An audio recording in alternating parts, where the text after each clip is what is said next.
Guys, make sure to stand till the end. One common mistake, if you make that mistake, guys, we'll talk about what it is. It can actually cost you thousands of dollars in repairs. Stay with us, we'll explain what it is.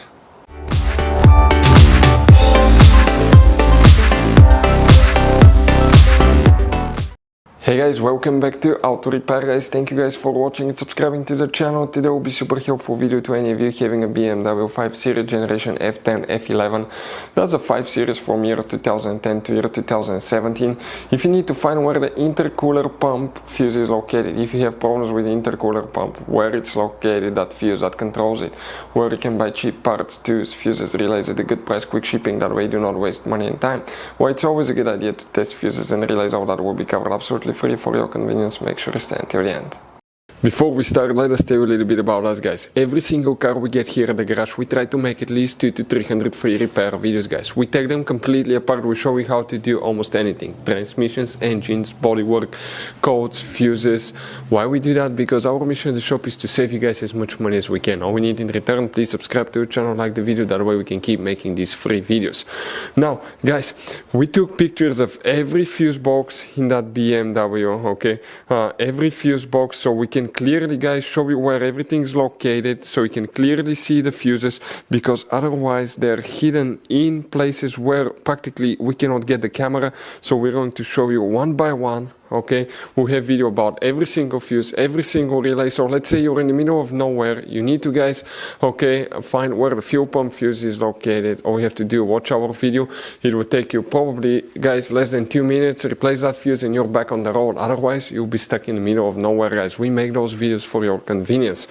Now, we'll make video for every single fuse and every single relay, guys, and we have more than 14,000 free repair videos on our YouTube channel. Check it out, they can save you thousands of dollars in future repairs.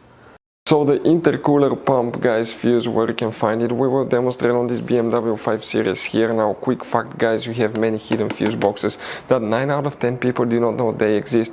We will recommend to check the video on our YouTube channel about fuse box location on BMW F10 F11.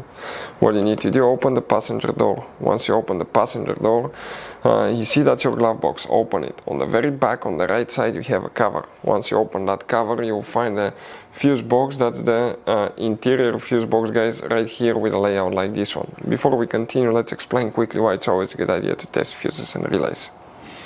So let us tell you guys why it's super important to test fuses and relays. Fuses, guys, sometimes are really hard to know if they're burnt or not. For instance, I'm going to pull one fuse here, okay, and sometimes you cannot clearly see if they're good, they're bad. And let's say you think you have a good fuse, you put it back in, and you end up having problems again, and you spend time, money, you buy parts, diagnostics, you pay for services that you don't need, guys. You practically wasted your money. So all you have to do, check your fuses, that way you don't waste money, guys. So always test your fuses, even if you think it's good. Always test it. It even happened to us, guys, okay, and we work on cars all the time. Another thing, always test your relays. They're a little bit harder to test, but if you want to see, guys, how to test fuse relays, we will put a link in the description of the video below. But we've seen so many customers that think that they have a good fuse, they put it back in, they waste their money on parts and diagnostic that they practically, guys, do not need. So check out the link in the description of the video below, how to test the fuse and how to test the relay as well.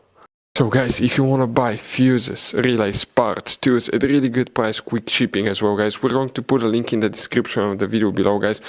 Make sure you get some for peace of mind, and you can put some spare ones in the glove box. For the intercooler, guys, practically we need to check intercooler pump, we need to check one fuse only. But before we continue, guys, make sure you stand till the end. We want to share one good advice with you, that way you do not end up being stuck in the middle of nowhere like it happened to us. If we come here, that will be the row, that's the top of the fuse box on the top left side, that row here. We need to, guys, now check, starting here, that's fuse number 56, 57, 58, 59, fuse number 59, that 10M fuse that you see, that's the one that you will, guys, need to check. So you guys have all kinds of different fuses, relays, okay, in that car. So what we recommend, guys, okay, buy some spare fuses, relays, put them in the glove box for a peace of mind. One time we needed a replacement, we couldn't get one, okay, and we were stuck in the middle of nowhere. So always keep some spare fuses and relays in your glove box, guys. That way you don't end up being stuck in the middle of nowhere like it happened to us. Hopefully the video was helpful, guys. Thank you for watching and see you next time.